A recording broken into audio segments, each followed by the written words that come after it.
in collaborazione con FNP CISL Udine.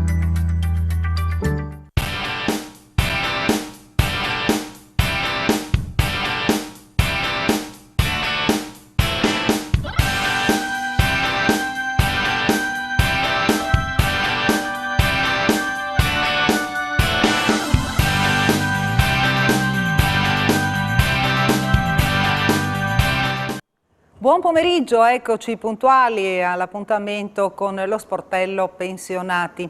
Vediamo subito i nostri ospiti con noi oggi in studio. Tommaso Bigliani, che è segretario della FELSA CISL del Friuli Venezia Giulia, organizzazione sindacale che è specializzata, lo ricordiamo, nelle nuove forme di lavoro, in particolare nel lavoro somministrato. E poi abbiamo in studio Ivano Monguzzi dell'FNP CISL di Tricesimo e che fa parte anche dell'Anteas. Buon pomeriggio anche a voi, come state? Buona. Tutto bene? Tutto bene. So che avete tanto lavoro su più fronti. Certo, diversi tra di loro. Ecco, diversi fra di loro, ma il lavoro non manca in questo periodo. Da chi cominciamo? Da che tipo di lavoro cominciamo? Dalle richieste ovviamente, perché in questo periodo mancano ormai pochi giorni per vedere la busta paga del mese di luglio, per vedere se arrivano questi 200 euro, tante le richieste. C'erano ancora dei nodi da sciogliere, da più di un mese che ne parliamo, perché in ogni trasmissione dobbiamo toccare per forza di cose questo punto, questo argomento, proprio perché fino all'ultimo momento, come sempre, mancano gli accorgimenti, manca chiarezza. No, insomma, c'è sempre qualcosa che manca. Assolutamente. Dico bene? Certo. Ecco, ma chi riceve più telefonate per il bonus 200? I pensionati oppure la FELSA? Diciamo che i pensionati non ricevono solo telefonate dei pensionati, ma quando si è nelle sedi ovviamente arrivano richieste da parte di persone, soprattutto magari che la FELSA rappresenta, e cioè persone che in realtà sono in piccole aziende o piccoli posti di lavoro, che hanno dei dubbi, hanno dei problemi, e per alcuni di loro serve proprio fare la richiesta per i 200 euro di bonus, mentre ovviamente per quanto riguarda i pensionati non esiste nessun problema, quindi tutti i pensionati stiano tranquilli che non c'è bisogno di fare nulla.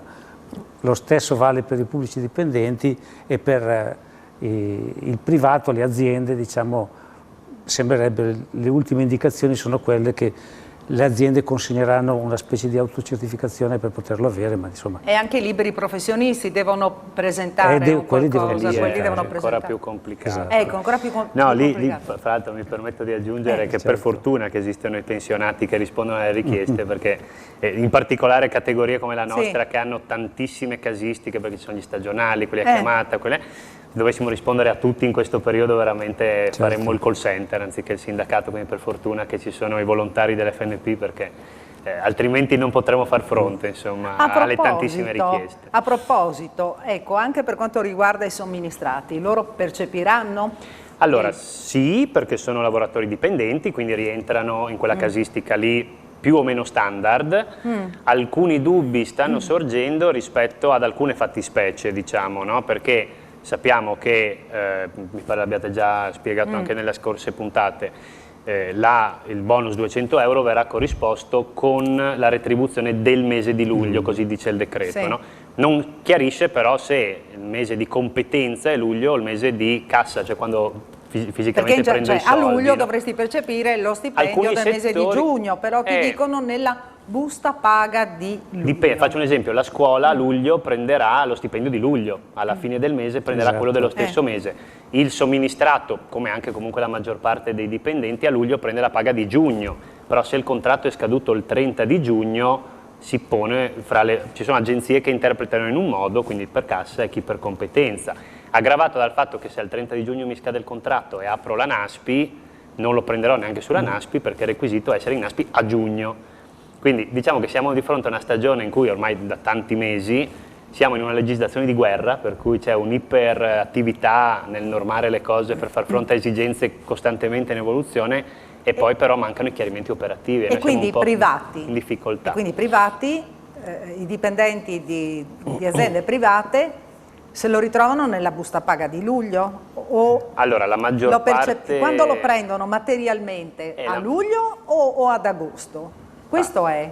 Ieri c'è stato un messaggio, è il dubbio. Ieri c'è stato un messaggio dell'INPS che ha chiarito tante cose, ci si aspettava che chiarisse anche questo, purtroppo no. Diciamo che la maggior parte delle aziende si sta orientando sul fatto che la busta paga di luglio è quella che incasso a luglio, quindi a prescindere che sia la mensilità di luglio o quella del mese precedente di giugno. Quindi, in genere appunto nel privato la busta paga, cioè quello che incassi a luglio è riferito al mese lavorato precedente. Esatto. E quindi teoricamente, salvo sorprese, dovranno incassare questi 200 euro nella busta paga che prendono a luglio sul mese di giugno. Ah, ecco, quindi a luglio. Quindi ecco, diciamo che dovrebbe essere sanato, ma aspettiamo ancora l'ufficialità dell'INPS, il fatto che lo prendo anche se a luglio non sono più in forza, perché magari il contratto è scaduto a fine giugno, no? Quello quindi è un po', manca ancora il sigillo dell'INPS che ci dia l'ok definitivo. Quindi avevo ragione di dire, no? Fino all'ultimo momento non hai le idee chiare, no? Esatto. Proprio manca cosa che sempre purtroppo qualcosa. sta accadendo sempre più spesso, ripeto, con tutte queste misure un po' straordinarie che... Sì, perché viene fatta la legge, ma poi l'attuazione della stessa legge rischia qualche volta di essere incompleta e quindi di creare disagio o attese magari sbagliate da parte delle persone, assolutamente. Esatto. E comincio già a ricevere messaggi, la cosa mi fa piacere prima ancora di dare il là alle telefonate e ai messaggi, però prima di cominciare a rispondere anche alle telefonate vorrei un attimo fare il punto sulla situazione che riguarda appunto i lavori, cioè i somministrati. Certo. Vogliamo ricordare quanti sono i lavoratori interinali nella nostra regione? Perché mi pare che il numero sia abbastanza importante. No? Sì, noi l'ultimo dato ufficiale che ci dà il nostro osservatorio nazionale è quello del terzo trimestre 21, ma l'impressione è che siano cresciuti ulteriormente nel frattempo, e ci dava un dato di 19.000 circa lavoratori in somministrazione in tutta la regione, che rappresentano, facevamo poco fa qualche calcolo, poco meno del 5% della forza lavoro in regione. Dopodiché, è ovvio, dovremo aprire tutta una serie di considerazioni sulla durata dei contratti, su part-time, full-time, eccetera, però è comunque un numero molto rilevante, insomma. Cioè, sì, ma questo numero è calcolato ad personam oppure nel 19.000 magari la stessa persona che viene chiamata più volte? No, sono è calcolata a codice fiscale, quindi non conto 5 volte una persona che ha avuto 5 contratti, ma conto la singola persona una volta sola. Quindi abbiamo casi di rinnovi, anche più di un rinnovo all'anno, però viene contato uno, quindi qua parliamo di 19 persone fisicamente. Quindi insomma, ecco, altra cosa positiva, questo anche nonostante e anche durante la pandemia, sono aumentati i contratti a tempo indeterminato con l'agenzia, che sono oggi circa un quarto del totale, quindi comunque un buon numero di persone lavora con l'agenzia, non più da precario, quindi quello che avevamo, quel vecchio lavoro interinale, diciamo, no? I lavoretti, ma è effettivamente un lavoratore stabilmente assunto dall'agenzia. Ah, ecco, quindi diventa dipendente dell'agenzia. Dell'agenzia a tempo indeterminato, in alcuni casi c'è una sottocategoria che si chiama staff leasing, per cui anche l'assegnazione in una certa azienda è stabile a tempo indeterminato, in altri casi questo lavoratore verrà assegnato nel tempo a diverse aziende a seconda delle necessità, no? Sì. Tanto più che adesso si cercano delle figure che abbiano una determinata preparazione, quindi anche in questo caso le agenzie interinali si stanno muovendo proprio per cercare personale che abbia determinate professionalità. Per cercare personale con una certa professionalità, che è cosa sempre più rara, e nei migliori casi si stanno attivando per riconvertire, diciamo così, riqualificare le persone che invece faticano a trovare un'occupazione perché magari hanno competenze meno vendibili, meno spendibili, comunque meno richieste dal mercato. Ecco. Quindi questo è anche un'utilità sociale che hanno, se vogliamo, le agenzie. Ecco, i settori dove sono maggiormente presenti i lavoratori interinali? Allora, sicuramente i servizi, sicuramente il manifatturiero. Si pare logica, no? Certo. Servizi anche pubblici e anche servizi di alto livello come quelli bancari e assicurativi. Adesso non possiamo fare i nomi, però sono importanti banche e assicurazioni che hanno centinaia di somministrati. Addirittura? Gli enti pubblici, voi probabilmente quando avete a che fare con gli uffici della regione, del vostro comune, delle aziende sanitarie, ci sono centinaia e centinaia di somministrati, quindi può darsi che l'infermiere, l'OS di turno siano somministrati. Poi tutto il mondo del manifatturiero, nella nostra regione ovviamente metalmeccanico, il legno, il settore della plastica, ecco questi settori principali, e poi molto nell'alimentare, che fra l'altro è un settore che nell'ultimo periodo sta soffrendo particolarmente per quella che è la situazione internazionale. Insomma, è uno dei settori che preoccupa anche da quel lato lì, perché poi sappiamo che i somministrati spesso sono i primi anche che purtroppo vengono sacrificati, diciamo, e mi pare, nei momenti Tommaso, di crisi. che tu abbia proprio fra le mani un caso di questo genere, che tu stia cercando di risolvere una situazione. Sì. Lo possiamo dire o no? Sì, intanto è pubblico, la Flex di Trieste è una realtà insomma importante, nota anche a livello internazionale, occupa anzi in realtà 80 somministrati. Su quanti? Su un totale che potrebbe oscillare attorno ai 400 all'incirca. Oggi è stato dichiarato un esubero, mai confermato ufficialmente dall'azienda ma neanche smentito, di 280 persone, di cui 200 sono dipendenti e 80 sono proprio i nostri somministrati. Devo dire, in questo caso c'è un tavolo al Ministero dello Sviluppo Economico. Se non ci fosse stato questo tavolo e se non ci fosse stato un intervento importante anche della Regione in questo senso, che ci ha dato una gran mano, oggi gli 80 sarebbero già a casa, perché l'azienda aveva già comunicato la cessazione dei contratti fino al 31 maggio. A seguito di una serie di azioni questo atto di recesso è stato revocato, però la partita non è chiusa, anzi insomma in questi giorni proprio si sta alzando di nuovo la tensione, perché ovviamente ogni fine mese potrebbe essere pericolosa da questo punto di vista, che non sappiamo da un momento all'altro. Soprattutto verso fine mese, no? Quando è il momento sì, certo, tirare poi, le somme. Esatto. E il lavoro per quanto riguarda l'FNP? Da te, a Tricesimo? A Tricesimo la cosa funziona bene, c'è molto afflusso di persone ovviamente, ma questo vale per Tricesimo, ma in generale vale un po' per tutte le sedi, dove appunto sia per visto che tu sei lì, allora ti chiedo... Diciamo che su Tricesimo c'è un ottimo servizio fornito dal CAF per quanto riguarda le dichiarazioni dei redditi, ci sono 3 postazioni, io penso che a Tricesimo il CAF della CISL faccia, non dico la totalità, ma veramente un numero di dichiarazioni dei redditi assolutamente altissimo, ma non fa solo quello, perché l'ISE per esempio, che è la cosa che per una lunga fase è servita per fare l'assegno unico, anche quello è un altro tipo di cosa. A Tricesimo per esempio abbiamo modificato gli orari del patronato, per cui sarà presente solamente al martedì pomeriggio, però per 4 ore, e poi comunque sia lunedì pomeriggio, il martedì pomeriggio col patronato, il mercoledì mattina, il giovedì mattina e il venerdì pomeriggio ci sarà comunque una presenza dell'FNP che garantirà quindi un approccio con le persone che hanno bisogno per fissare gli appuntamenti per il patronato, per avere risposte anche le più svariate, anche su questioni che non sono strettamente questioni dei pensionati. Bene, ci facciamo adesso una piccola pausa, possiamo dare il via alle telefonate e così cominceremo anche a dare le risposte a chi ha già inviato messaggi. Ricordo, numero di telefono al quale inviare solo i messaggi, solo SMS, 351 570 5687. Mi raccomando, solo SMS a questo numero. Se volete parlare invece con i nostri ospiti, potete chiamare allo 0432 57 3517. Bene, via le telefonate e via i messaggi. Ci vediamo fra poco.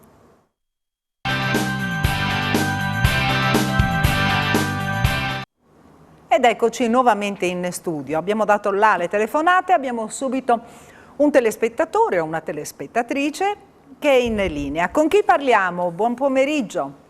Buonasera, sono Grazia da Udine. Buonasera signora Grazia. Sì, allora io volevo sapere una cosa. Io sono una casalinga senza nessun reddito e sono a carico del marito che è un pensionato statale e ho sentito dire che ho diritto alla pensione sociale. Può essere vero?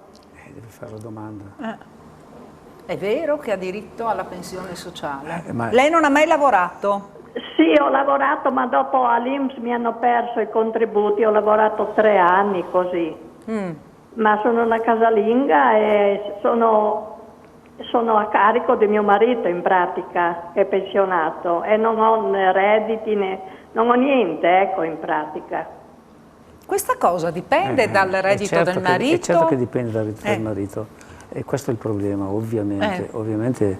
Perché dipende appunto dal reddito che ha io il suo però, marito. proprio per evitare anche di rendere pubblico No, la per l'amor pensione del del marito cielo, o sì. altro, direi che sarebbe meglio, signora, che lei faccia una telefonata al patronato, non per forza a Udine, la può fare per esempio anche a Tricesimo, che rispondiamo, siamo sempre lì mezza giornata alla settimana, può venire, telefonare, e che così ne parliamo telefonicamente in modo tale che si possa capire quale può essere la risposta. Ma scusi, ma dipende forse dal reddito di mio marito? Certo. Ah, ho capito. Che reddito dovrebbe avere mio marito per non avere? Molto basso. Ah, molto basso. Comunque io consiglierei veramente questa cosa, proprio perché sono cose anche un po' delicate. Lei faccia una telefonata alla CISL a Tricesimo. Ma la signora è di Udine, può anche di fare Udine, può anche chiamare via la CISL. in via Cicconi, brava signora, via Cicconi, Ma provi a telefonare lì, provi a vedere se le danno appuntamento Esatto. e controlli effettivamente per capire e si faccia dire anche che carte deve portare. Perché loro così le capiscono subito effettivamente quella che è la situazione. Va bene, io vi ringrazio, vi auguro una buona serata. Signora, grazie per aver chiamato, grazie. Continui a seguirci ancora, mi raccomando. Sì, siamo sempre su Telefriuli, alla sera. Ecco, bene, soprattutto su Sportello Pensionato. Sì. Grazie E così mille, li tenete buonasera. aggiornati sulle novità. Va bene. Grazie, Grazie buonasera. signora per aver chiamato, buonasera. Procediamo, sì, in questo caso è meglio andare lì con le carte perché sai, poi dipende da Se quanto... si rischi di dare la risposta non precisa, allora è meglio... Sì. E mo ti metto alla prova? Sì. Ti metto alla prova? Prego, dimmi. Mission Impossible? Mission Impossible. Mission Impossible. Tom Cruise della situazione. Esatto. Dovevo dirlo. Buonasera, ho 62 anni e lavoro presso una pubblica amministrazione. Vorrei sapere di quanto sarà la mia futura pensione al raggiungimento di 41 anni e 10 mesi di contributi. Percepisco uno stipendio di circa 1.350 euro netti al mese, con un reddito lordo annuale di circa 23.000 euro. Ringrazio Anna e poi mi aggiunge a oggi ho 39 anni di contributi. Allora, diciamo Tu hai preso nota? Sì, ho preso nota. Diciamo che con quel numero di anni di contributi, ovviamente di oggi, non è lontano, quindi è una cosa sul quale si può valutare, però francamente per dire esattamente quanto prenderà, bisogna innanzitutto dire una cosa, se ha tutto col metodo retributivo oppure una parte col metodo retributivo e contributivo. Se fosse tutto col metodo retributivo, ma ormai non c'è più nessuno con tutto il calcolo retributivo, diciamo che con retributivo sarebbe stato l'80% di quella cifra che lei ha scritto. Bisognerebbe vedere quanti sono gli anni col contributivo e fare due conti. Diciamo che dovrebbe essere un po' meno a quel punto, anche a occhio e croce, però anche su questo, quando magari fra un anno è più vicino, lei chiami la sede del patronato a Udine, a Tricesimo, dove vuole, e le daremo l'indicazione della persona che per il patronato segue i pubblici dipendenti in modo tale che le possa fare direttamente anche la pratica di pensione. Sentiamo chi c'è in linea adesso. Buonasera. Buonasera, sono Oriana da Pordenone. Buonasera signora Oriana. Buonasera, senta, io telefono per mio fratello. Sì. Buonasera, ha fatto la richiesta del latte. Buonasera. Sì, la sentiamo, buonasera signora. Allora io telefono perché mio fratello ha rifatto la richiesta della pensione del latte. Sì. E l'hanno accettata all'INPS. Sì. Però ancora no, doveva averla per giugno, ma ancora non gli hanno mandato niente. Gli arriva una lettera a casa, gli arrivano qualcosa?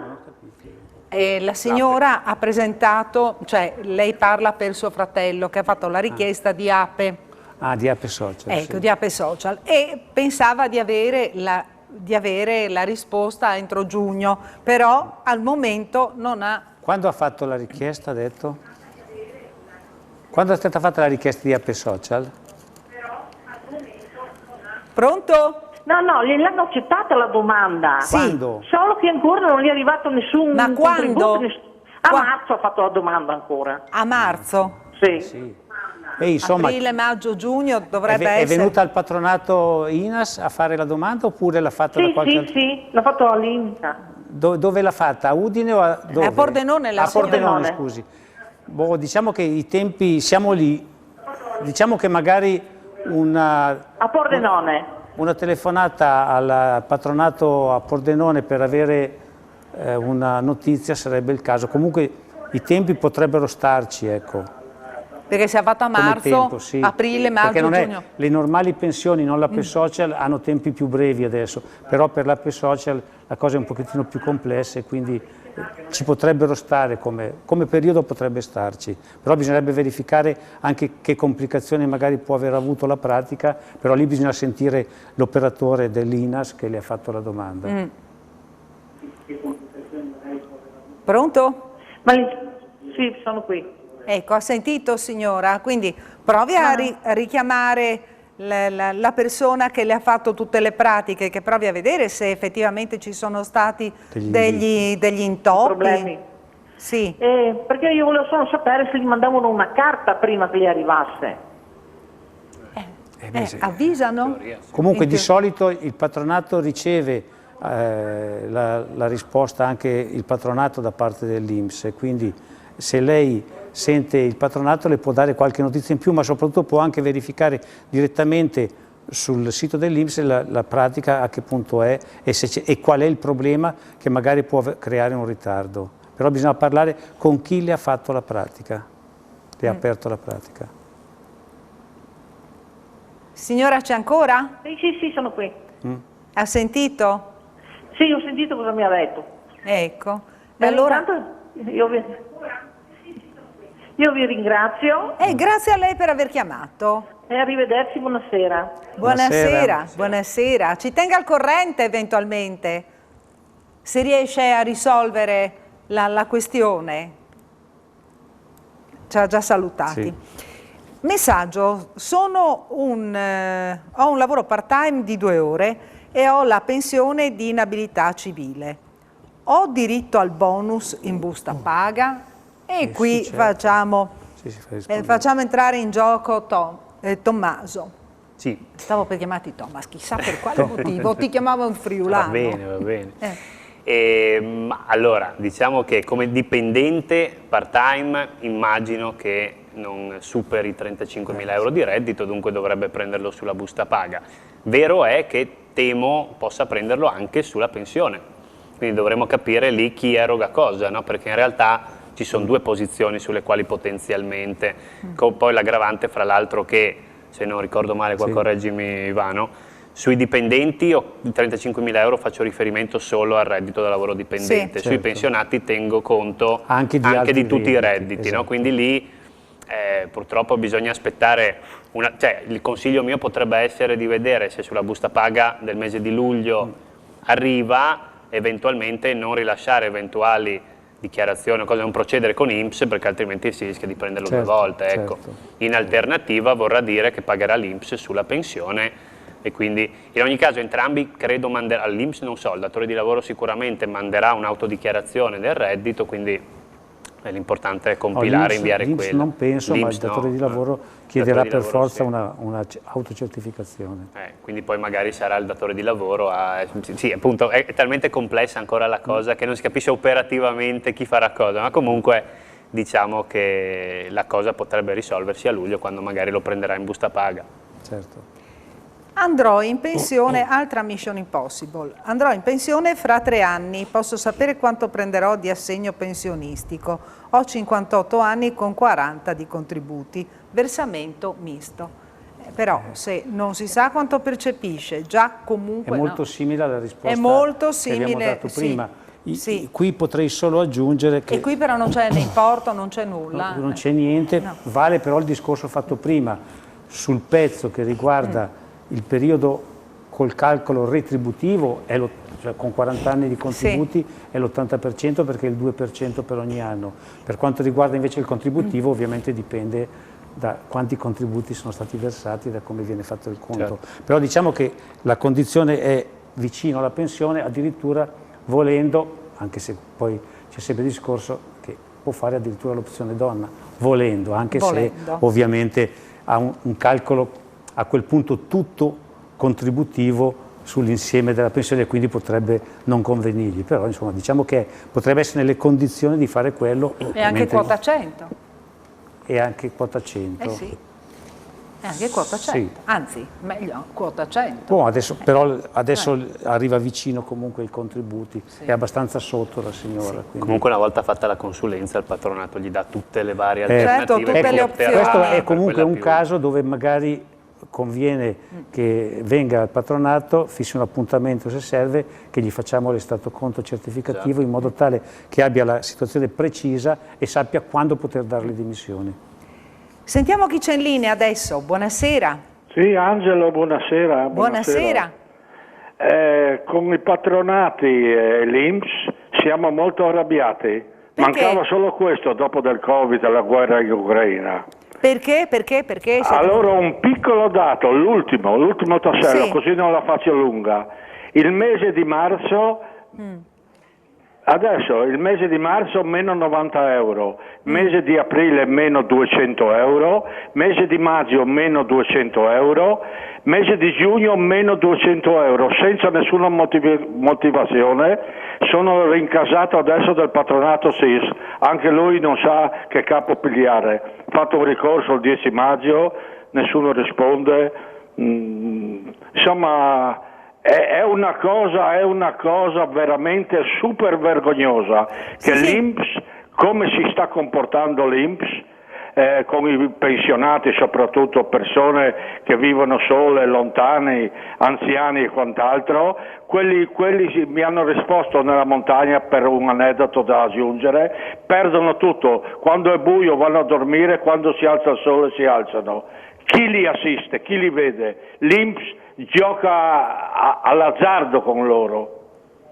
Ecco, anche in questo caso può essere che... No, può essere che, io non so adesso la situazione è un po' complicata riuscire a vederla adesso, però di solito l'INPS fa delle trattenute quando prima ha erogato erroneamente, in eccesso, no? Oppure magari spesso succede per chi magari ha pensioni che mette insieme la pensione estera e italiana o la lascia separata e poi manca il conguaglio fiscale e viene fatto dopo, però non so adesso quale può essere il motivo e non so No, non è così, non è così. Diciamolo più cruda, loro si svegliano la notte, tagliano la pensione senza motivare e chi se l'ha.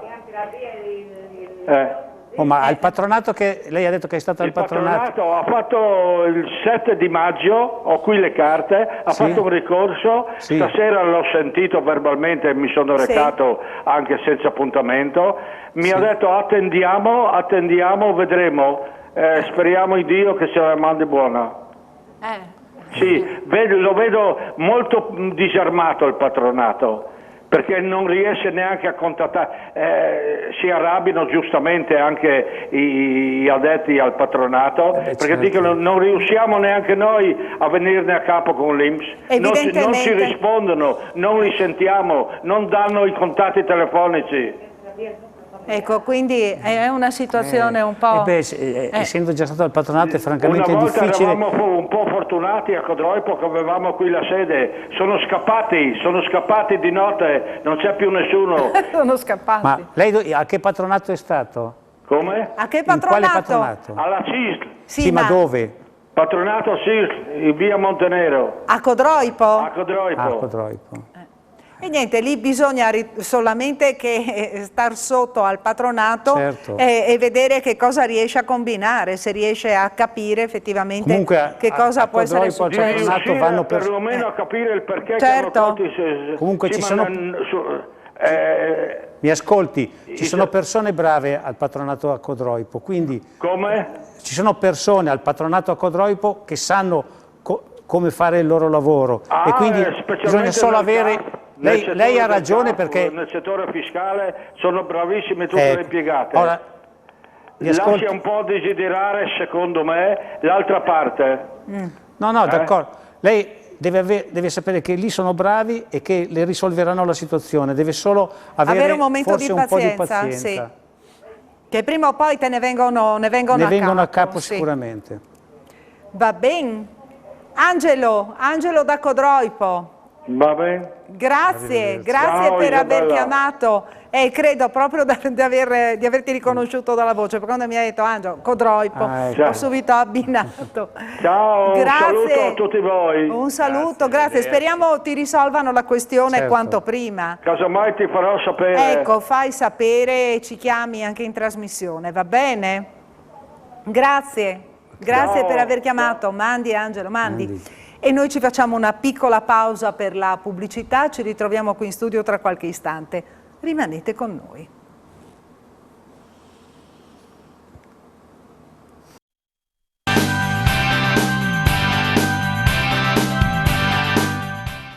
Eccoci nuovamente in studio. Stavamo proprio chiacchierando fra di noi dopo la telefonata appunto di Angelo da Codroipo. E l'INPS per dare delle risposte è lento. No? Ci mette un pochino, diciamo. Dai. Ci mette un po' di tempo, no? Certo. Per dare delle risposte. Poi lì, insomma, a parte che i tempi dell'INPS sono tempi insomma, di gestione delle pratiche, di istruttoria, eccetera, per cui sono un pochino lunghini. Poi c'è un problema che insomma, è noto, negli ultimi anni gli organici dell'INPS si sono sempre più affievoliti, quindi poverini non è neanche tutta colpa dell'INPS, insomma, no?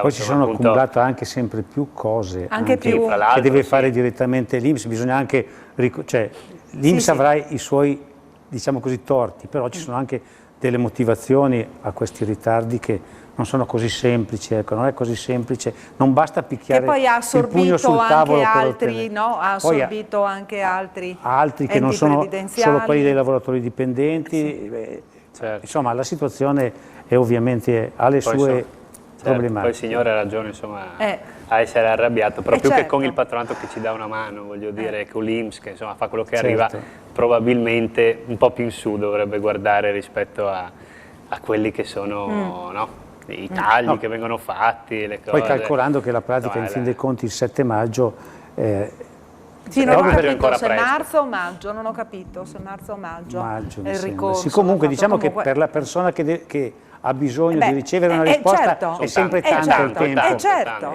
Questo non c'è dubbio. Insomma, poi dipende, noi purtroppo che sappiamo devi fare i conti con tot soldi in meno quando sai che te ne servono altrettanti per pagare questo, per pagare quello. Se poi te li danno indietro, se non te... appunto. È complicato, certo, è una situazione... veramente complicata. Almeno su queste cose, per esempio, l'INPS potrebbe magari fare almeno, come dire, un binario preferenziale per queste pratiche dove la persona deve restituire Sentiamo soldi. chi c'è in linea adesso, velocemente, perché fra 3 minuti dobbiamo chiudere.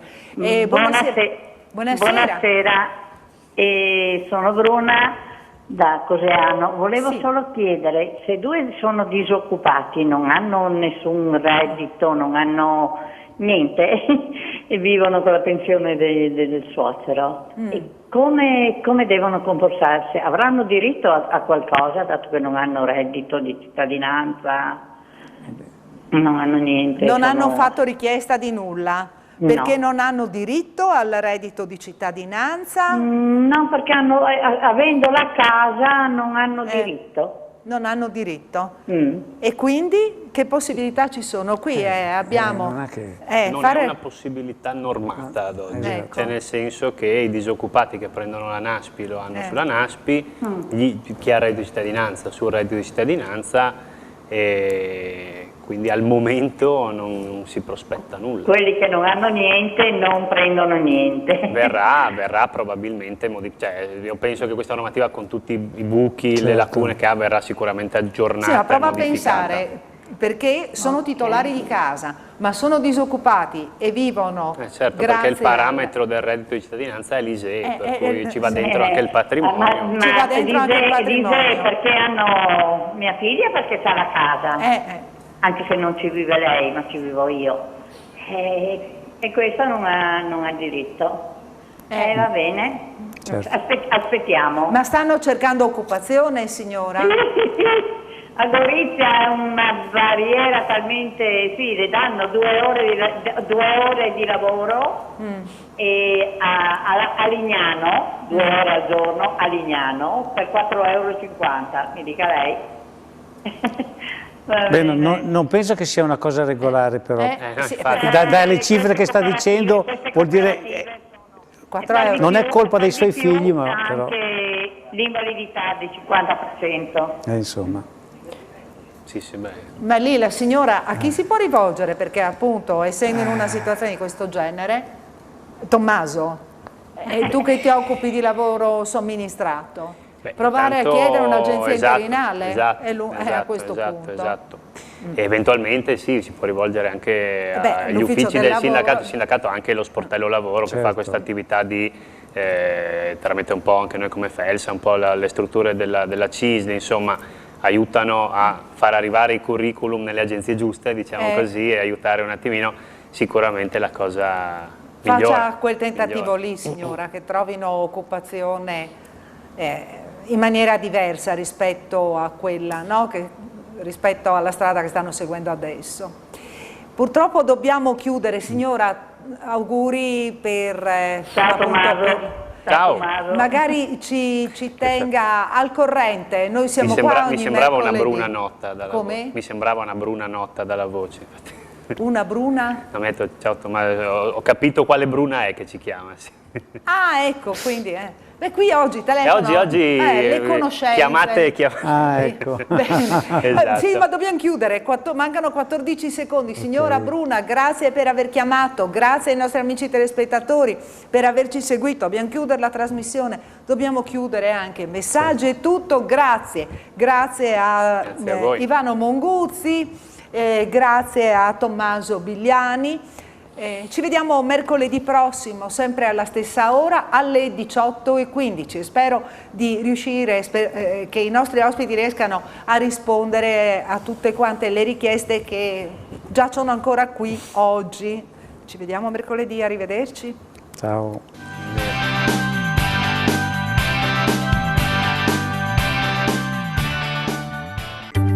In collaborazione con FNP CISL Udine.